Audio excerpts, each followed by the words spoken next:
Hey team, we're into the business end of prepping for these buys, and if you do want to go well over this 8 to 10 rounds here, you need to be planning, and the time is now. You're heading into round 11. I've just hidden all those 10 so we can get a good snapshot here of the next 15 games, and yeah, we're not even halfway yet, so there's a lot to play out.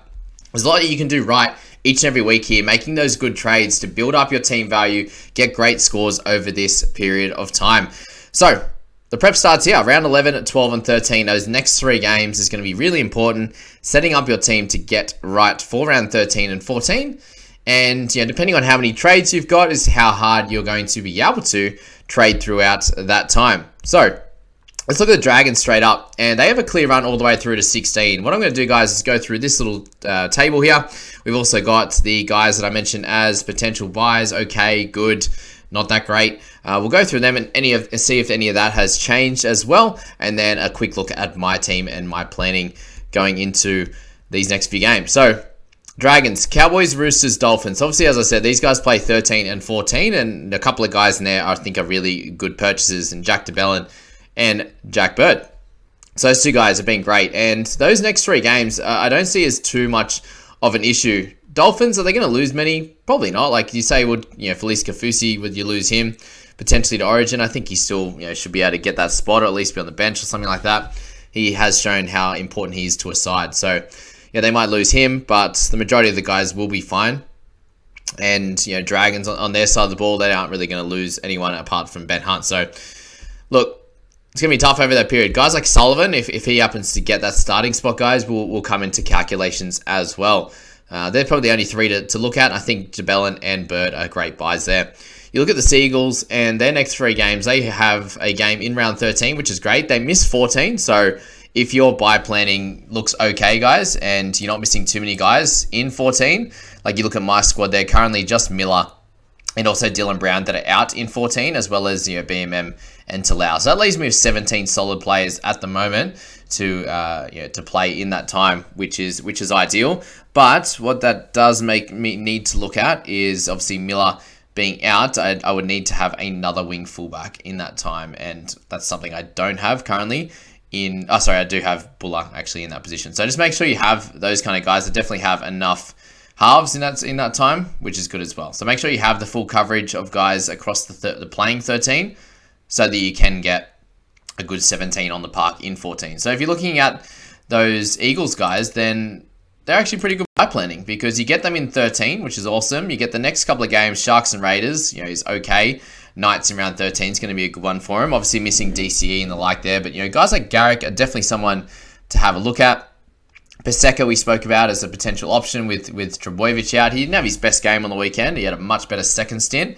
If he can put 2 of those good stints together, he'll get like a 58 or a 60 in the next few weeks, and you'll go, oh, I really wish I had Paseka at under 600k. So he's definitely a solid one as well, because their round 14 is the bye, and then they've got 19 bye, and then they have a really clear run all the way through to the end of the season. So they're definitely guys that you need to look at in your side potentially if you need someone for 13, but you kind of covered okay for 14. You haven't got too many guys that are missing in that time, and then you definitely have those guys playing in round 16. So yeah, that's that. Panthers the next 2, and then they have a bye. So they've got Roosters, Broncos. Should be fun, close games, I'd say. Obviously, if you're those guys in there, the Hoskins, the Clearys at the moment, you've got To'o, those type of players, and I think you're probably removing 1 or 2 of them out of your side come round 13, especially potentially Cleary, depending on how he goes over the next few weeks as well. But yeah, Hoskins is an interesting one. But again, if you hold him the whole way, you get him in round 16. If he's still in that starting spot, like if Martin Martin happens to come back and take that spot, or they don't move him to the left for Sorensen, then Hosking could be one of those guys you do move on at one point or another. But yeah, that's the Panthers at the moment, guys. They do play 16, which is good to see as well. Obviously, a lot of our prep at the moment is getting set up for 13, 14. And, whether that's getting Eagles guys who play 13, 16, 19, I think mixing a couple of those guys is going to be great. And then mixing a few 13, 14 players that missed round 16 as well. So all of that together is going to work great. And then we'll have a bunch of those guys that's, maybe 5 or 6 that miss 13. And you hope that if they do miss 13, they play all the way through till 19 and you can trade them out from there, would be the theory on that one. Roosters, same situation. They have the 13 and the 19 bye, which again is okay if that suits your squad and where it's at. You got Panthers this week, which is going to be a hard one. Dragons will be a slightly easy one, but they did have a tight game against them on Anzac Day. So, yeah, Roosters, guys, we do have a bunch. We have the Brandon Smiths, Manus, Teddy. What you do with all of them is going to be interesting. And, do you decide to move on from Teddy come the Origin period? I think, personally, I'm going to wait until 13 and see how he's played over these next few games and make that decision on him there. Titans, they got the 13 and the 16. So, I'm still actually interested in guys like Tanner Boyd, because they play the Knights and then the Dogs over the next few weeks, and then Bunnies on the backup with their guys. So very, very interesting how that's going to play out. But guys like Fafita are the top dogs in that squad. If you did grab Jaden Campbell, then you've got him as well. But yeah, it's sort of the Tanner Boyd, David Fafita show at the moment at the Titans. And I think both those guys will score well over the next few. And yeah, that's the only issue with them. You probably don't want to hold more than one, because of 13 and 16, missing those big ones. But then after that one, they would have had their 3 buys. And from round 17, Fafita potentially, he'll only miss 1 game further from there. In round 19, it could be a really good buy in 17, or just wait until 20 for him. But, Tanner Boyd, if he's sitting around that 700k, if he happens to keep that role and Foran's in that same position, then he's going to hit sort of a 55 average from there. So, going to be an interesting one what you do with those type of guys. Sharkies, they're 13 and 17 along with the Tigers, and also the Doggies have 13 and 17 as well. So those kind of options are there because they play 16. If you don't have too many of Sharks, Tigers, and also the Dogs, then you can have those type of guys who play the next 2 big ones in 16, 19, obviously 20 as well. So that is something to think about as well. If you have a couple of those guys, I think that's going to work out well. If you're holding them all the way through 13, you have them in 16 and 19, as we said. And if you don't want to do that, then trading in a couple of those guys in 14 could work really well. Obviously, Sharkies, there's not a lot of those type of guys that you'd like to move into in 14, with a lot of their outside backs that are pretty high in price. And then you've got Heinze is going to likely be in Origin. We'll find out very soon. But yeah, Sharkies is an interesting one with that. Tigers, it's really only holding like Buller, if you're holding Talau still. And then maybe looking at guys like Bateman and Isaiah Papali'i. These types of guys are something to think about, whether you lob them into your squad in 14, considering they make and play the next 2 of the big ones. And then the Doggies, it's, are you holding Preston? Are you bringing in Oluwapu at some point? Are you looking at Burton? They're the type of thoughts around those players there. Raiders, the next one, Eels, Seagulls, and Rabbitohs. So fairly tough across the board in those 3 games, but they now play all the way through to 16, so very similar to that of the same as the Dragons, given they have a bye in 16 and 20.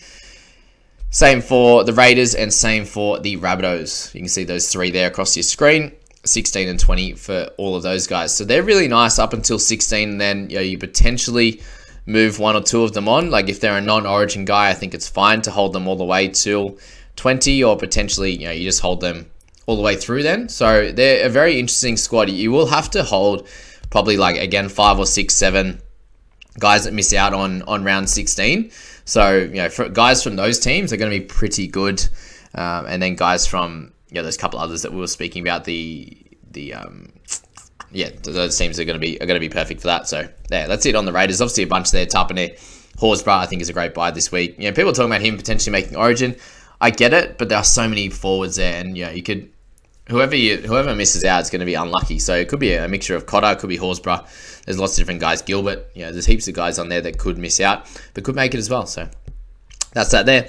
Move to Storm then, and they've obviously got the round 13 bye and then the round 19. So again, if you can hold 1 or 2 of the Storm guys, you get that next 5 games, which is good. 14, 15, 16, 17, and 18 before their bye, and then you get a run all the way through to the end of the season with them. Yeah, obviously a bunch of guys we're holding on to there. Harry Grant, he's an Origin player. Yeah, he's going to miss 3 of the next, 8 games? 9 games in that one. So, yeah, very interesting on that one, what you do with him. And, yeah, guys like Trent Leoro, Eli Katoa, if you're still holding on, Josh King, those type of players there. Going to be very interesting what you do with them. Then you've got the Knights, the next 3 games, Titans, Sharks, Eagles. So, they're solid ones now. They've got through that round 10 bye, but they have 14 and also 19. So it's going to be hard to hold a lot of these guys. Maybe you move on a couple of them or one of them in round 14. But then obviously you would get them for 16, 17, which is nice as well. So again, it just has to match. All the players in your squad have to match each other, to opposite buys and stuff like that. So you can get a good 13 or close to it in round 16 there.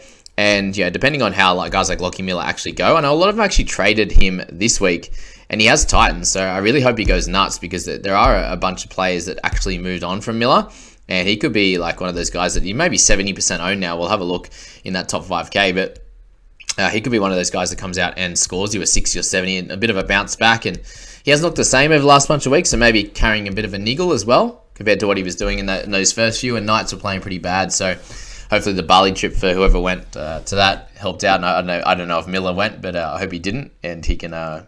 He's been working on his game for sure, which can be cool, because he was on a bit of a tear there, averaging over 60 for a bit. Dolphins guys, they're amazing after this round 11 bye. Guys like Valence Tafade are going to be good come around 12 or 13, whichever one you want to go for there. They get a good run all the way to 16. They have a bye in 21, so really you could move them on. You get them all the way through, only having one missed game over the bye period, which is great. So Dolphins players, sort of 3 of them would be cool. If you're holding on to a few now, awesome. Just make sure they fit your playing starting 13. Warriors guys, once you get through the round 12 bye, they have a clean run of 3 games. So obviously Tohu Harris and these types of players, Johnson, they're going to be ideal there. Obviously missing that 16 bye is not good. And then you get them all the way through to 22. So yeah, a mixture of holding 1 or 2 I think is going to be good. 2 seems pretty clear, whether that's Ford and Johnson, whether that's Johnson and Tohu if you end up moving on from Ford. There's lots of question marks around that squad. And then Eels, obviously the best buy period guys there as well. As always, Cowboys look to be improving a little bit. Got Dragons, Tigers, Eels over the next few. Storm in round 14, which is a return of all the potential Origin guys. So, and they have their buy in 15. So if you got Cowboys guys, 2 or 3 is going to be fine, because then you're going to be able to be fine covering them in 15. 2 is probably where you want to be, like Robson, Drinky, Robson, Lukey, something like that would be a decent play. Broncos, we get them all the way through to 16, so they're good options, obviously, apart from the Origin guys. And then Rabbitohs, same deal. If you're holding hosts, you're holding all those guys there. That will do a good job. So let's move on to our next thing is my team there. And I'm still sitting with 9 players. Nothing really changes after this. And just, Lukey, we hope that he improves from this position, but he's going to be one of those round 13 guys and hopefully does make some money in that mid 400s, which is what he's done in previous years. Last year especially, he made a fair bit of cash and did really well from that point. Obviously got Manu, Tedesco, Buller, and Lioro that are going to be out, Cleary and Hines. So mixing, as I said, one of those guys out most likely. And then we'll see what happens with Brandon Smith if he's got an injury, or we move on from Katoa after one more week. Maybe we get him through round 12 and then we move him on.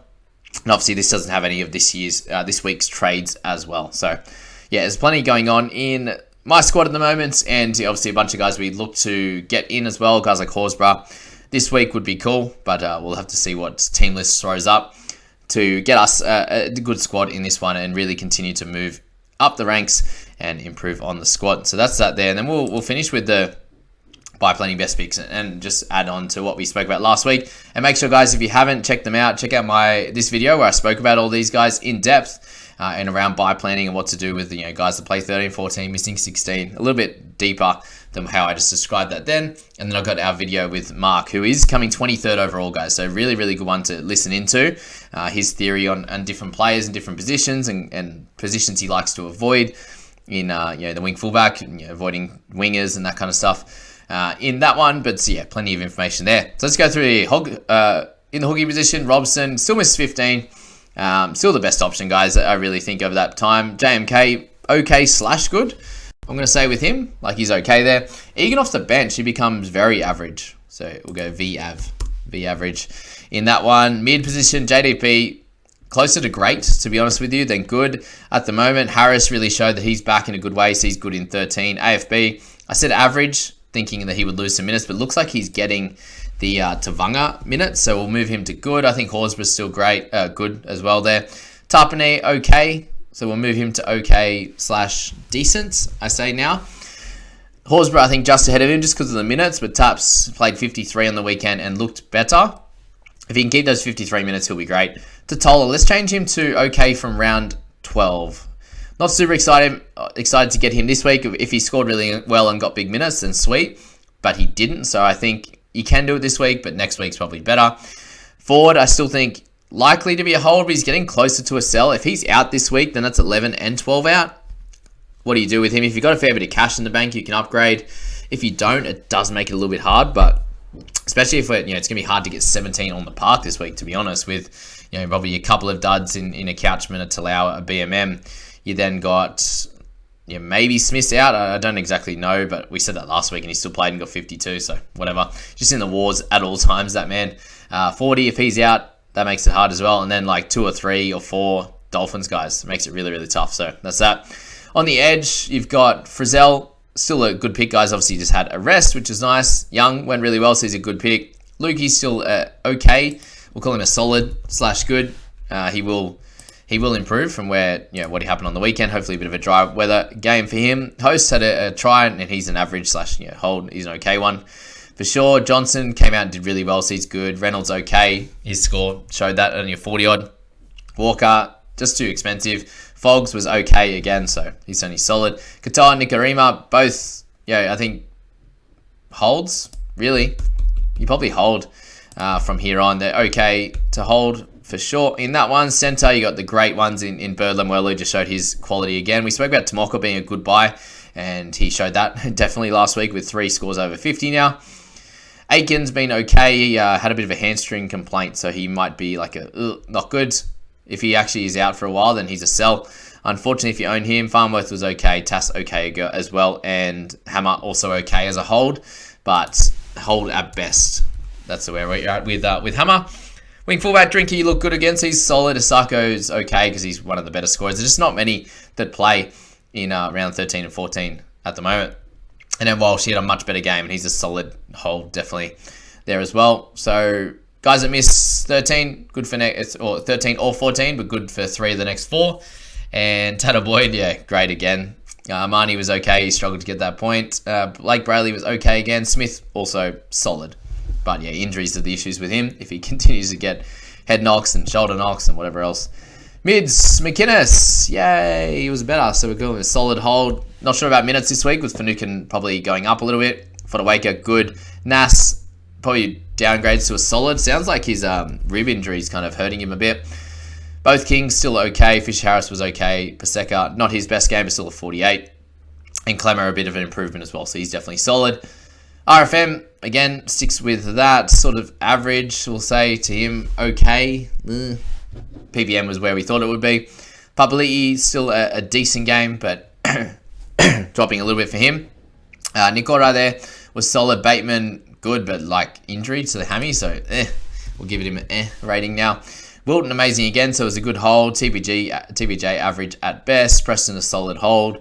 Hosking also solid. The Oro, same. Katoa, probably a sell. I'm happy to move Eli Katoa to a sell. There you go. Burton, okay again. Oluwapu is solid. Do you pick him up? It's an interesting one there for sure. Manu was great again with a 50. Gagai didn't play. He's obviously solid. Talakai was good. So he probably moves to the solid range rather than okay.